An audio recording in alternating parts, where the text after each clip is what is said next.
ఫిట్నెస్లో అంటే నేను 5 years నుంచి ఇంకా కంప్లీట్ ఫిట్నెస్ ఉన్నాను. ఆర్టిస్ట్ ఎప్పుడు fit గా ఉండాలి. 100%. ఎందుకంటే ఎప్పుడు ఏ క్యారెక్టర్ పిలిచిద్దో తెలుస్తుందో తెలియదు. తెలీదు.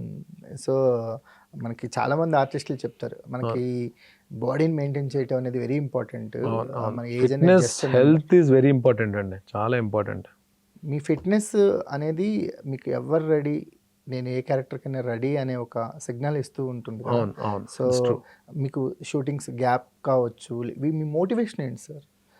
మోటివేషన్ టువర్డ్స్ యాక్టింగ్ కానీ, అంటే మోటివేషన్ టువర్డ్స్ ఫిట్నెస్ అనేది నాకు ఫస్ట్ నుంచి ఉందండి. అంటే నేను అంటే ఐ వాజ్ ఇంటూ అంటే అంటే కంప్లీట్ ప్రొఫెషనల్ దీంట్లో వెళ్ళలేదు, కానీ నన్ను నేను డిఫెండ్ చేసుకోవడానికి అవసరమైన ఆర్ట్స్ అయితే లైక్ బాక్సింగ్ కానీ కిక్ బాక్సింగ్ కానీ ప్రాక్టీస్ చేస్తుండేవాడిని. దానివల్ల ఆ చేతులు దొరద పెడుతుండే. సో అలా కాకుండా నేను ఈ పవర్ లిఫ్టింగ్లో ఉండేవాడిని. పవర్ లిఫ్టింగ్ గోల్డ్ స్టేట్ ఏపీకి రిప్రజెంట్ చేసి గోల్డ్ మెడల్ తీసుకున్నాను పవర్ లిఫ్టింగ్లో.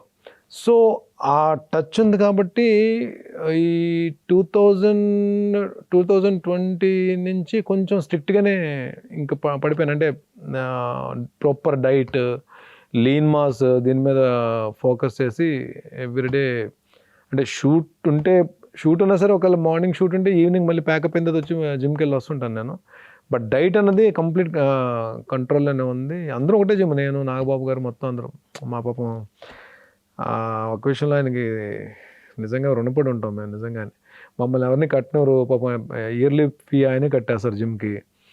ఆ కట్టడం వల్ల ఇంకోటి, ఆయన ఇప్పుడు మనం కడితే మన ఫీజు మనం కట్టుకున్నాం అనుకోండి, ఎప్పుడు చిన్న నెగ్లిజెన్స్ పర్లేదు రేపు వెళ్దాంలే, ఒకవేళ నిజంగానే షూట్ అయిపోయిన తర్వాత బద్దకించి ఉండదు. ఇయర్లీ ఫీ ఆయన కట్టడం వలన మనకి ఎక్కడో తెలియని ఒక గిల్ట్ ఉంటుంది. అరే మన గురించి ఒక వ్యక్తి ఇంతలాగా ఆలోచిస్తున్నప్పుడు మనం బద్దకించకూడదని చెప్పి. సో ఆల్ దీస్ ఫ్యాక్టర్స్ ఎక్కడ మాకు అంటే అవకాశం ఉన్నప్పుడల్లా, వర్క్ ఉన్నప్పుడు ఇంకా తప్పదు, ఏంటంటే వర్క్ లేనప్పుడు కంపల్సరీ జిమ్ అనేది మాకు ఎలా అయిపోయిందంటే it's kind of life style అయిపోయింది. ఇట్స్ నాట్ అంటే చేసేమో వచ్చామని కాకుండా మనం మార్నింగ్ లేసి మనం ఎలా చేస్తాం, జీవితంలో భాగం అయిపోయింది.